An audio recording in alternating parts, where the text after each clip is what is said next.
Bem-vindo ao canal, Escritos de Ellen Gold White. É com grande alegria que lhe damos as boas-vindas a este espaço dedicado à vida e ao legado inspirador de Ellen Gold White. Ellen Gold White foi uma autora e líder religiosa notável, cujas palavras e ensinamentos têm tocado a vida de inúmeras pessoas ao redor do mundo. Convidamos você a explorar os vídeos disponíveis neste canal e a participar ativamente desta comunidade. Sinta-se à vontade para comentar, fazer perguntas e compartilhar suas próprias experiências e insights relacionados aos ensinamentos de Ellen Gold White. Seja bem-vindo e aproveite sua estadia neste canal. Estamos ansiosos para compartilhar essa jornada espiritual com você. Eventos Finais, capítulo 13. A chuva serôdia. A obra do Espírito Santo é comparada à chuva, e fará descer a chuva, a temporã e a serôdia. No Oriente, a chuva temporã cai no tempo da semeadura. Ela é necessária para que a semente possa germinar. Sob a influência de fertilizantes aguaceiros, brota o tenro rebento. Caindo perto do fim da estação, a chuva serôdia amadurece o grão e o prepara para a foice. O Senhor emprega essas operações da natureza para representar a obra do Espírito Santo. Como o orvalho e a chuva são dados primeiro para fazer com que a semente germine e então para amadurecer a colheita, assim é dado o Espírito Santo para levar avante, de um estágio para outro, o processo de crescimento espiritual.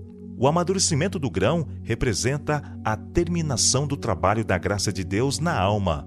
Pelo poder do Espírito Santo, deve a imagem moral de Deus ser aperfeiçoada no caráter. Devemos ser completamente transformados à semelhança de Cristo. A chuva serôdia, amadurecendo a seara da terra, representa a graça espiritual que prepara a igreja para a vinda do Filho do Homem. Mas, a menos que a chuva temporã haja caído, não haverá vida. A ramagem verde não brotará.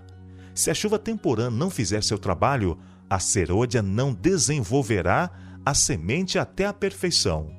A chuva temporã veio no ano 31 depois de Cristo, no Pentecostes. Em obediência à ordem de Cristo, esperaram em Jerusalém o cumprimento da promessa do Pai, o derramamento do Espírito. Não esperaram ociosos. Diz o registro que estavam sempre no templo, louvando e bendizendo a Deus. São Lucas, capítulo 24, verso 53. Ao esperarem os discípulos pelo cumprimento da promessa, humilharam o coração em verdadeiro arrependimento e confessaram sua incredulidade. Os discípulos oraram com intenso fervor para serem habilitados a se aproximar dos homens e, em seu trato diário, falar palavras que levassem os pecadores a Cristo. Pondo de parte todas as divergências, todo o desejo de supremacia, uniram-se em íntima comunhão cristã. Só depois de haverem os discípulos entrado em união perfeita, quando não mais contendiam pelas posições mais elevadas, foi o Espírito derramado. O derramamento do Espírito nos dias dos apóstolos foi o começo da primeira chuva, ou temporã, e glorioso foi o resultado. Até ao fim do tempo, a presença do Espírito deve ser encontrada com a verdadeira igreja. Consequências da chuva temporã no Pentecostes. Sob a influência do Espírito, palavras de penitência e confissão misturavam-se com cânticos de louvor por pecados perdoados. Milhares se converteram num dia. O Espírito Santo os capacitava a falar com fluência línguas com as quais não tinham nunca tomado contato. O Espírito Santo fez por eles o que não teriam podido fazer por si mesmos em toda uma existência. Seus corações estavam sobrecarregados com benevolência tão ampla, tão profunda, de tão vasto alcance, que foram impelidos a ir aos confins da terra, testificando do poder de Cristo. Qual foi o resultado do derramamento do Espírito no dia do Pentecostes? As boas novas de um Salvador ressuscitado foram levadas até as mais longínquas partes do mundo habitado. A igreja viu conversos vindo para ela de todas as direções. Extraviados, converteram-se de novo. A ambição dos crentes era revelar a semelhança do caráter de Cristo, bem como trabalhar pelo desenvolvimento de seu reino. A promessa da chuva serôdia. O derramamento do Espírito nos dias dos apóstolos foi a chuva temporã, e glorioso foi o resultado. A chuva serôdia será mais abundante, porém. Ao avizinhar-se o fim da ceifa da terra, uma especial concessão de graça espiritual é prometida a fim de preparar a igreja para a vinda do Filho do Homem. Esse derramamento do Espírito é comparado com a queda da chuva serôdia. Antes de os juízos finais de Deus caírem sobre a terra, haverá, entre o povo do Senhor, tal avivamento da primitiva piedade, como não fora testemunhado desde os tempos apostólicos. O Espírito e o poder de Deus serão derramados sobre seus filhos. Esta obra será semelhante à do dia de Pentecostes. Assim como a chuva temporã foi dada, no derramamento do Espírito Santo, no início do Evangelho, para efetuar a germinação da preciosa semente, a chuva serôdia será dada em seu final para o amadurecimento da seara. A chuva serôdia produzirá o alto clamor. Nesse tempo, a chuva serôdia, ou refrigério pela presença do Senhor, virá para dar poder à grande voz do terceiro anjo e preparar os santos para estarem de pé no período em que as 7 últimas pragas serão derramadas. Ouvi os que estavam revestidos da armadura falar sobre a verdade com grande poder. Isto produzia efeito. Perguntei o que havia operado esta grande mudança. O anjo respondeu: foi a chuva serôdia, o refrigério pela presença do Senhor, o alto clamor do terceiro anjo. A chuva temporã produz conversão. A chuva serôdia desenvolve um caráter semelhante ao de Cristo. Em nenhum ponto de nossa experiência podemos nós dispensar a assistência daquilo que nos habilita a fazer justamente o começo. As bênçãos recebidas sob a chuva temporã são-nos necessárias até ao fim. Ao irmos ao Senhor em busca do Espírito Santo, este operará em nós mansidão e humildade, bem como consciente confiança de que Deus nos concederá a aperfeiçoadora chuva serôdia. O Espírito Santo procura habitar em cada alma. Caso seja ele bem-vindo como hóspede honrado, os que o receberem se tornarão completos em Cristo. A boa obra começada será terminada. Os pensamentos santos, as celestiais afeições e os atos semelhantes ao de Cristo tomarão o lugar dos pensamentos impuros, dos sentimentos perversos e dos atos obstinados. Podemos ter tido uma medida do Espírito de Deus, mas tanto pela oração como pela fé, devemos buscar continuamente mais do Espírito. Nunca dá resultado cessarmos os nossos esforços. Se não progredirmos, se não nos colocarmos na atitude em que tanto possamos receber a chuva temporã como a serôdia, perderemos nossa alma e a responsabilidade jazerá à nossa porta.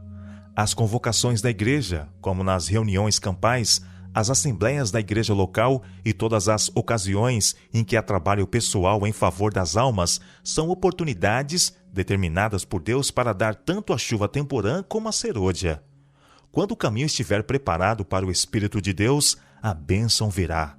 Satanás não pode impedir uma chuva de bênção de cair sobre o povo de Deus, mais do que fechar as janelas do céu para que a chuva não caia sobre a terra. Devemos orar fervorosamente pela descida do Espírito Santo.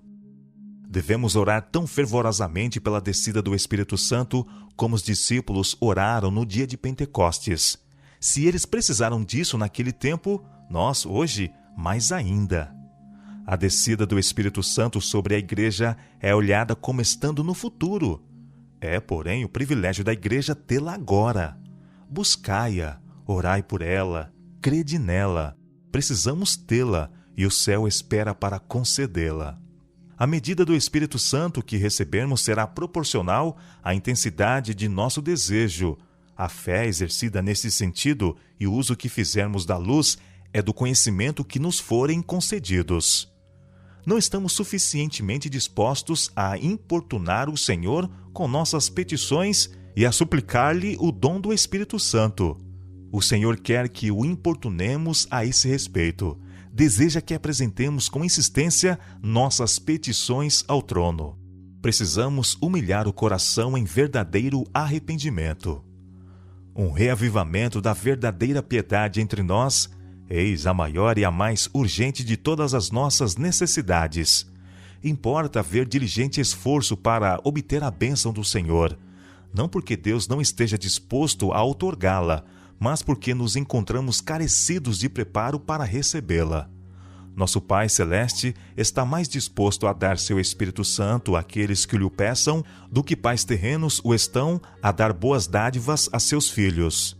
Cumpre-nos, porém, mediante confissão, humilhação, arrependimento e fervorosa oração, cumprir as condições estipuladas por Deus em sua promessa para conceder-nos sua bênção.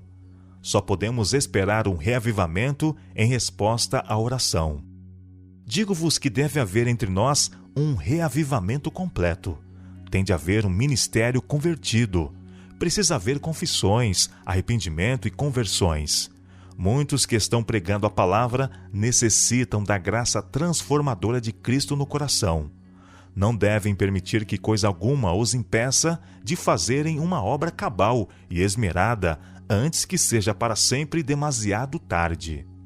A reforma deve acompanhar o reavivamento. Precisa haver um reavivamento e uma reforma sob a ministração do Espírito Santo. Reavivamento e reforma são duas coisas diversas. Reavivamento significa renovamento da vida espiritual, um avivamento das faculdades da mente e do coração, uma ressurreição da morte espiritual. Reforma significa uma reorganização, uma mudança nas ideias e teorias, hábitos e práticas. A reforma não trará o bom fruto da justiça, a menos que seja ligada com o reavivamento do Espírito. Reavivamento e reforma devem efetuar a obra que lhes é designada, e no realizá-la precisam fundir-se. Temos de deixar de lado toda contenda e dissensão. Quando os obreiros tiverem a presença permanente de Cristo em sua alma, quando estiver morto todo o egoísmo, quando não houver nenhuma rivalidade, nenhuma contenda pela supremacia, quando existir unidade, quando eles se santificarem de maneira que o amor de uns pelos outros seja visto e sentido, então os chuveiros da graça do Espírito Santo hão de vir tão seguramente sobre eles, como é certo que a promessa de Deus não faltará nem um jota ou um tio.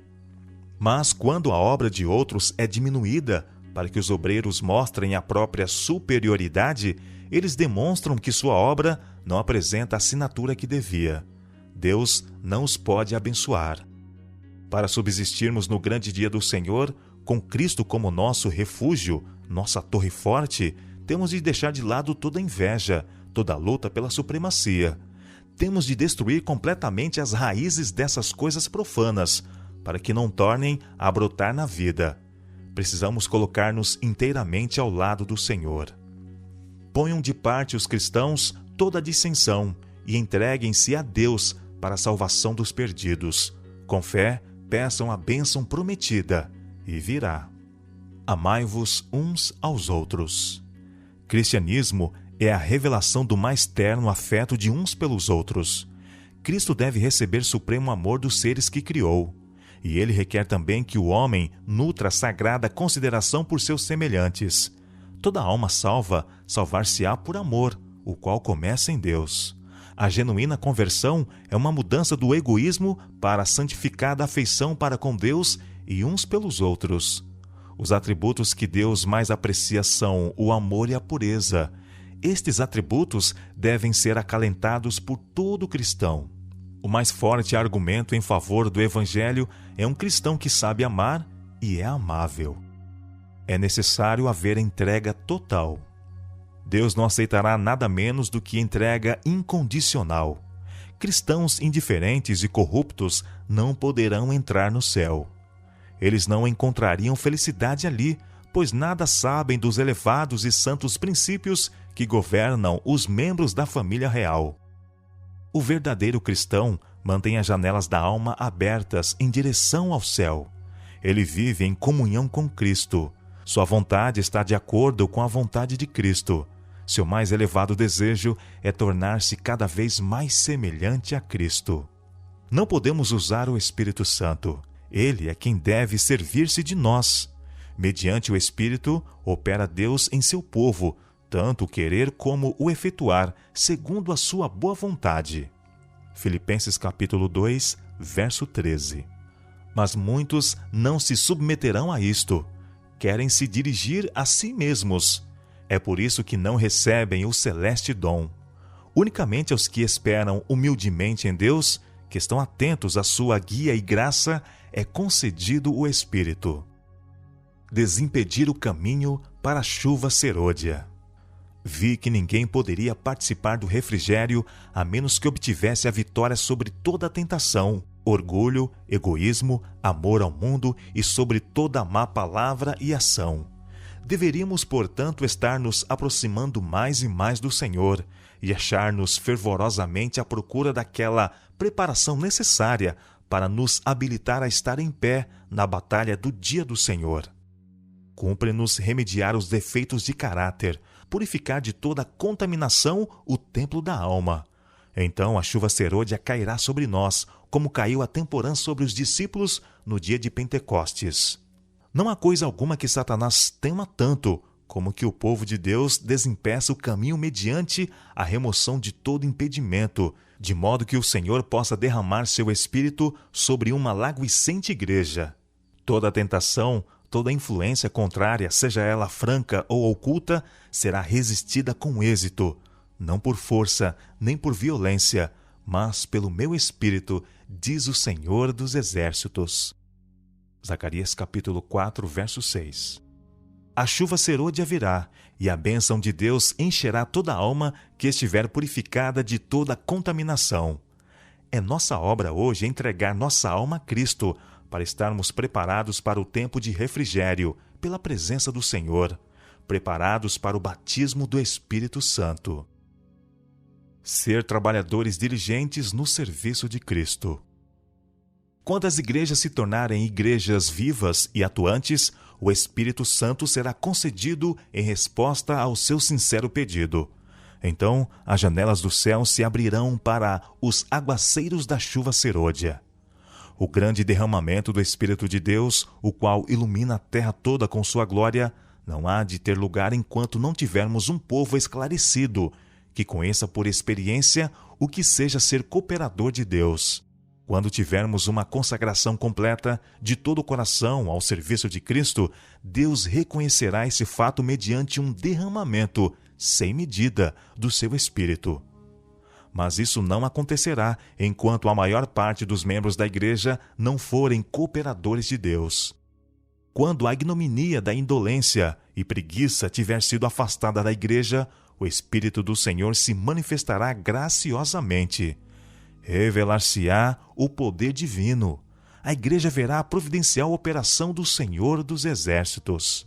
Manter o vaso limpo e com o lado certo para cima.